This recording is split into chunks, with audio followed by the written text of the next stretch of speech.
दलित दर्द की दास्तान हम शुरू कर रहे हैं भारत के दक्षिणी राज्य केरल से। आज़ादी से बहुत पहले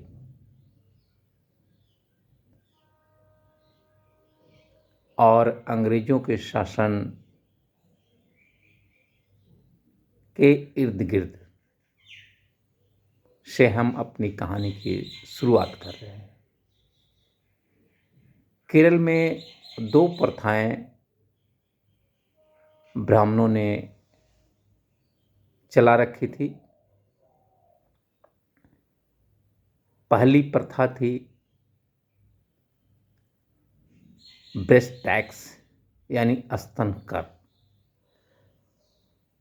केरल के त्रावणकोर इलाके में ब्राह्मण शासक ने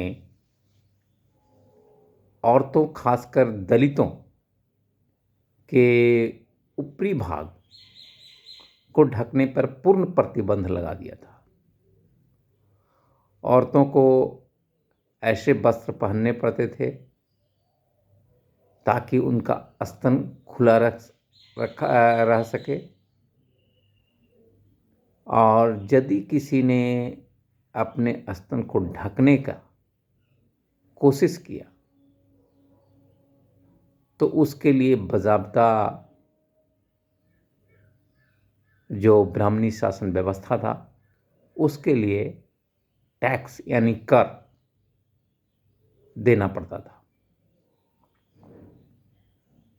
उन्हीं दिनों ईसाई मिशनरियाँ जो अंग्रेज़ों के साथ आई थी, भारत में अपना पांव पसार रही थी, और तब स्तन कर भी चरम पर था।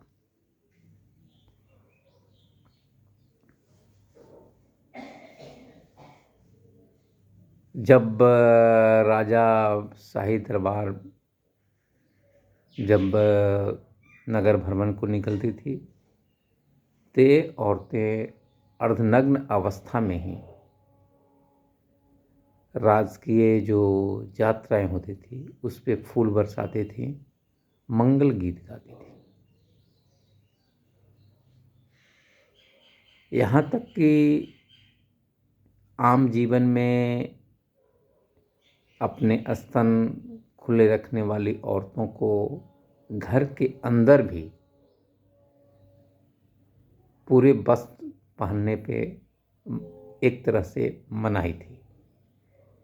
लेकिन ईसाई मिशनरियाँ जब भारत में काम करने लगी तो उन्होंने सबके लिए सामान्य व्यवस्था, एक जैसी व्यवस्था लागू करने की कोशिश की, और उन्होंने औरतों को भी बड़े घर की महिलाओं की तरह स्तन ढकने, साज श्रृंगार करने का खुली छूट दे रखी थी। इससे दक्षिण भारत के राज्यों, खासकर जहाँ पे दलितों, पिछड़ों का शोषण हो रहा था, वहाँ पर लोगों का झुकाव ईसाई मिशनरियों की तरफ होने लगा।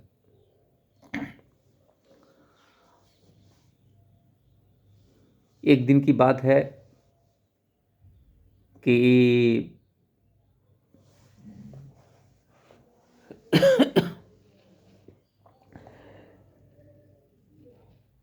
नागोली जो कि एक दलित महिला थी, वो ईसाई मिशनरी से प्रभावित थी, और वो अक्सर जब भी शहर बाजार निकलती थी तो अपने स्तन ढककर निकलती थी। ईसाई में महिलाओं की तरह ही निकलती थी, और यह वहाँ के राजा के लिए नागवार था। नागोली पे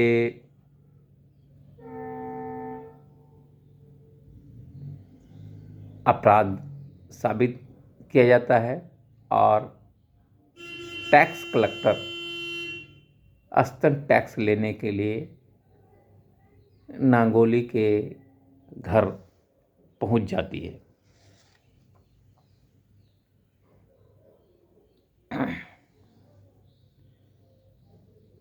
बताया जाता है कि नांगोली अपने इलाके की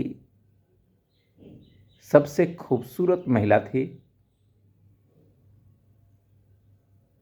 और वह अपने पति चिरकुंडन से अटूट प्रेम रखती थी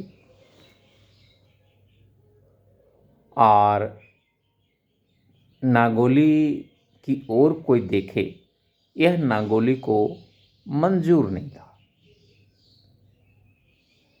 लेकिन जब शासन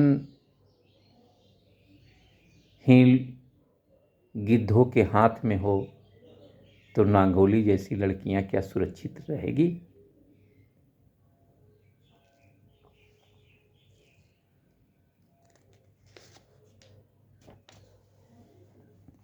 ब्राह्मणों की इस शैतानी सोच का खामियाजा नांगोली को भुगतना पड़ा और नांगोली के पास जब टैक्स कलेक्टर टैक्स के लिए आया तो टैक्स के पैसे चुकाने के लिए नांगोली के घर में उतना धन नहीं था। नांगोली ने अपने घर के पिछवाड़े से केला का पत्ता काटकर उस पे अपने स्तन काट कर और टैक्स कलेक्टर के सामने प्रस्तुत कर दिया। केले के पत्ते पे कटा हुआ स्तन और शरीर से बहता हुआ रक्त देखकर टैक्स कलेक्टर भाग खड़ा हुआ। बात तेजी से आसपास के इलाकों में फैल गई और अधिक रक्तस्राव के कारण, अधिक खून बह जाने के कारण नांगोली की मृत्यु हो गई। यह घटना ने आग में घी का काम किया और एक नांगोली की बलिदान ने इस व्यवस्था का जो रिवाज था उसकी चूलें हिला दी। जब नांगोली के चिता सजाई गई तो उस चिता पर उसका पति चिरकुंडन भी आत्मदाह कर लिया और इस प्रकार नांगोली की कहानी का खात्मा हो गया।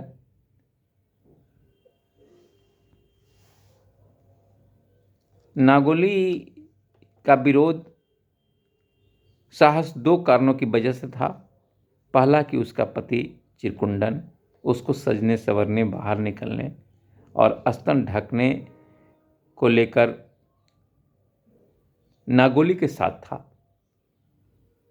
यानी खुली छूट दे रखी थी उसने नांगोली को। और दूसरा 1814 में दीवान कर्नल मुनरो के आदेश निकाला था कि ईसाई धर्म स्वीकार कर चुकी दलित महिलाओं को ब्लाउज पहन सकती है। सोचिए, कपड़े पहनने के लिए भी आदेश निकाले जाते हैं जिस देश में, उस देश का क्या होगा।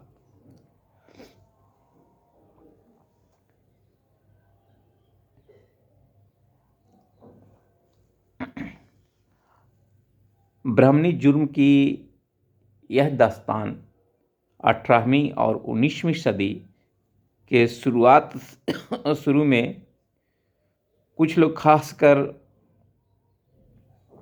नायर जाति जो कि चाय बागानों में काम के लिए श्रीलंका गए थे, उसमें सजने संवरने और साफ सुथरे तरीके से रहने के लिए प्रेरित किया गया था, उन्होंने सीखा था और इसका असर नांगोली पर भी था और इसके कारण नांगोली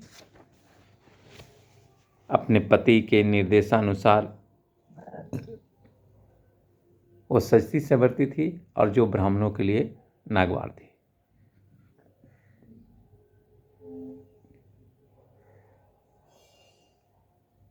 नागोली की चिता जहाँ सजी थी और जिस चिता में चिरकुंडन उसका पति कूदकर अपना आत्मदाह कर लिया था,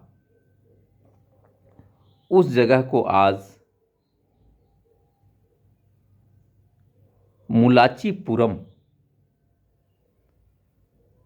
मुलाचीपुराम्बू यानी स्तन का स्थान कहा जाता है, जो कि केरल में चेरथला को आज मनोरम कावला यानी जंक्शन के नाम से जाना जाता है। यहीं स्थित है नागोली की वह अनछुई झोपड़ी घर जो नागोली के मरने के बाद भी नागोली की दास्तान सुनाने के लिए काफ़ी आया।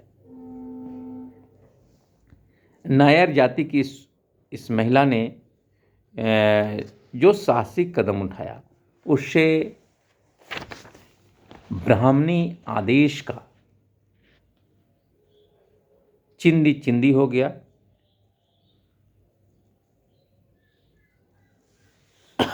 और इस प्रथा को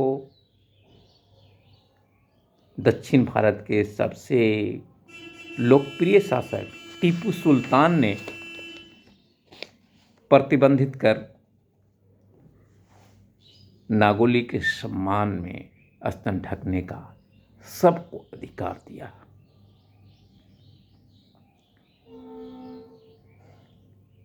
ऐसे कई विषय हैं जिस पे शोध की जरूरत है।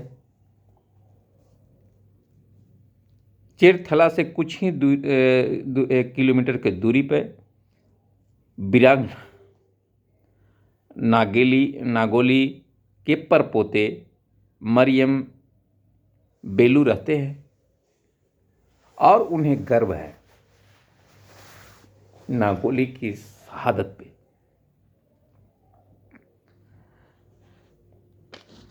दक्षिण भारत में और खास करके केरल में एक और प्रथा थी जिसका नाम था संबंधम। संबंधम एक अनैतिक विवाह परंपरा थी जिसमें नायर लड़कियों को ब्राह्मण लड़कों से संबंध बनाना पड़ता था और इसके बदले में उसको कुछ मिलता नहीं था। एक लड़कियों के कई संबंधम पति हो सकते थे और होते थे और इसके लिए वह इनकार नहीं कर सकती थी।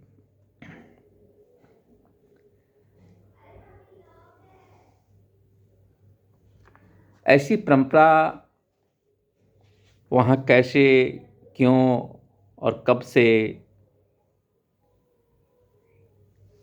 सामाजिक व्यवस्था का हिस्सा बन गई, इस पे बातें हम आगे करेंगे।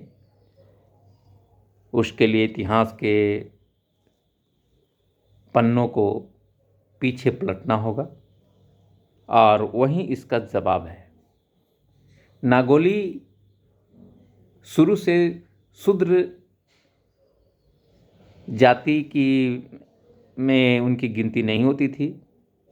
हाँ, ब्राह्मणों ने इस साहसी जाति को शूद्र करार दिया और उसके साथ संबंधम विवाह परंपरा शुरू की। संबंधम स्थापित करने के लिए जैसे ही कोई लड़की या औरत पसंद आती थी तो पहले तो उसको सीधा उसे संबंधम के लिए कहा जाता था। यदि वह इसके लिए तैयार नहीं होती थी तो जबरन उसे एक मतलब तौलिया, गमछा, साड़ी या कोई भी वस्त्र उसको दान कर दिया जाता था ब्राह्मण युवाओं द्वारा, और वह उसका पति मान लिया जाता था। और ऐसे पति जो संबंधम पति होते थे, नायर महिलाओं के संबंधम पति होते थे, और रात में हाथ में ललटेन लेकर के नायर महिलाओं के घर जाते थे और उससे रात में संबंध बनाते थे। उससे जो बच्चे पैदा होते थे उसके पालन पोषण की जिम्मेवारी ब्राह्मणों की नहीं थी। और यह परंपरा न केवल नायर महिलाओं में बल्कि उस दौर के राजाओं में भी और जमींदारों में भी देखने को मिलता है।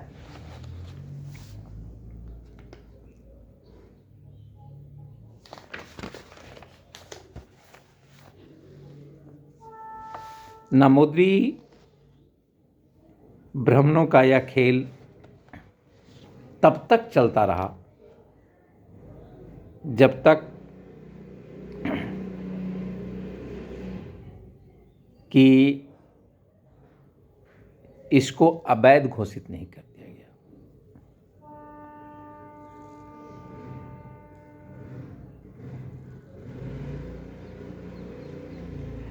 18वीं सदी में केरल के कालीकट, कोझिकोड, बालू बन्नाड, पालघाट, कोचीन, कोची जैसे इलाकों में, तमाम इलाकों में संबंधम विवाह प्रथा देखी जाती थी। और संबंधम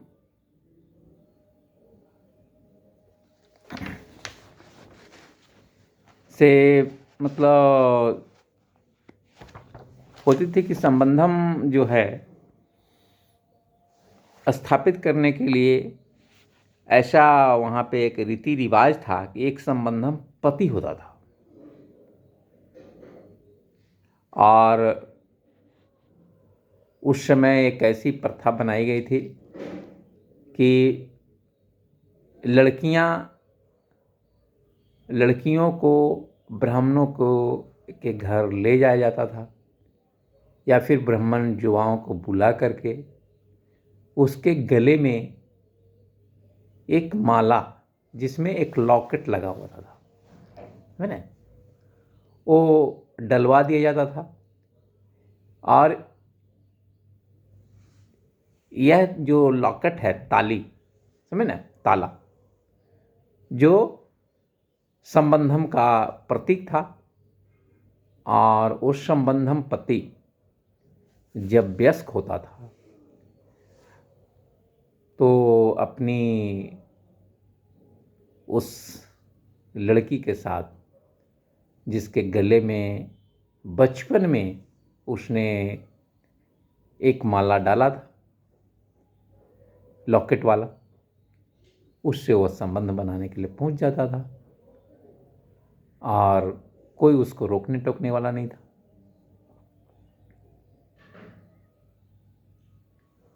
इसके अलावे भी और वहाँ पे नायर पुरुषों को इतना दीनहीन बना दिया गया था कि वह ब्राह्मणों के अगेंस्ट में, उनके विरोध में जाकर कुछ भी नहीं बोल सकते थे। राजशाही पर ब्राह्मणों का कब्जा था और ब्राह्मण जो चाहते थे वैसे आदेश राजशाही से निकलता था।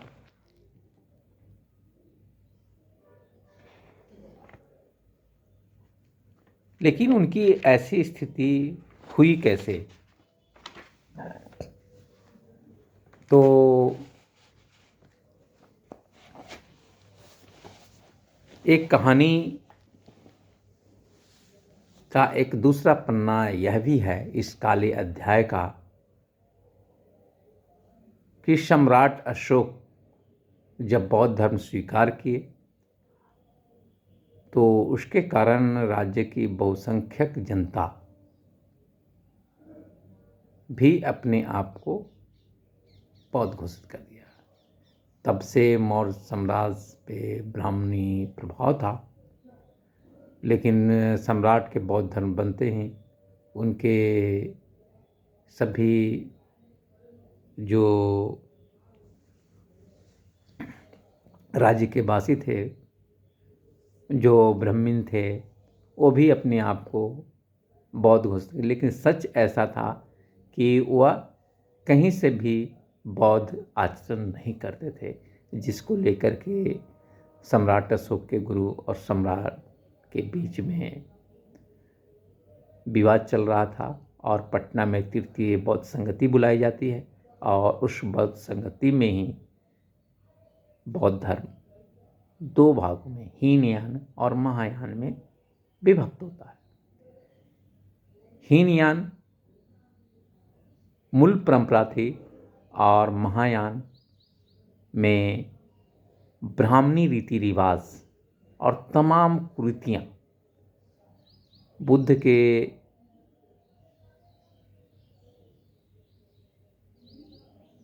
विचारों के साथ भरी पड़ी थी। और ऐसे तमाम लोगों को जो खास करके अगुवाई कर रहे थे, समाज की अगुवाई कर रहे थे, उनको सम्राट अशोक द्वारा पाटलिपुत्र से बाहर खदेड़ दिया जाता है। अब जाते कहाँ हैं वो खदेड़े गए लोग? मगध साम्राज्य से खदेड़े गए लोग जाते कहाँ हैं? पहला पड़ाव उन्होंने मगध की सीमा से बाहर, आज की मथुरा के आसपास के इलाकों में उन्होंने डेरा डाला। जैसे ही सम्राट अशोक को पता चला कि खदेड़े गए ब्राह्मण, मगध से खदेड़े गए ब्राह्मण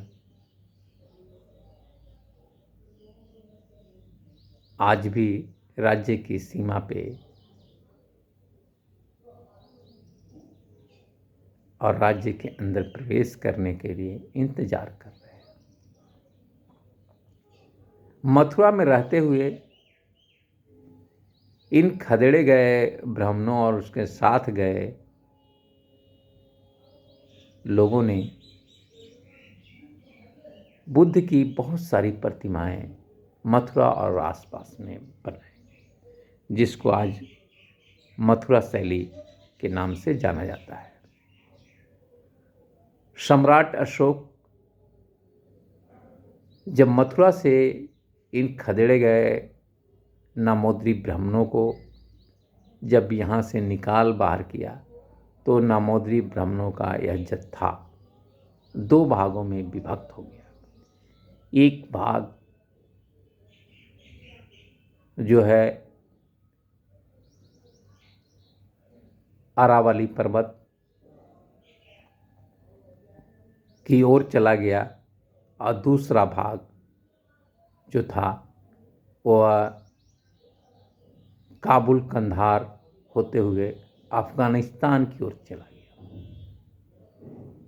तब देश की सीमा यानी मौर्य वंश की सीमा अफगानिस्तान और इधर पूरे दक्षिण भारत तक फैली हुई थी। और यहीं पहुंच करके केरल में जो ब्राह्मण गए, जो अरावली पर्वत पार करते हुए, विंध्य पर्वत पार करते हुए जो दक्षिण भारत की ओर ब्राह्मण गए, वहाँ पे उस समय चेर, चोल, पांडे जैसे हिंदू राजाओं का बोलबाला था। और वहाँ पे पर ये ब्राह्मण जा करके अपनी मनमाने कुकृत करने शुरू किए। इस कहानी को आगे हम विस्तार देंगे दलित दर्द की दास्तान के दूसरे खंड में।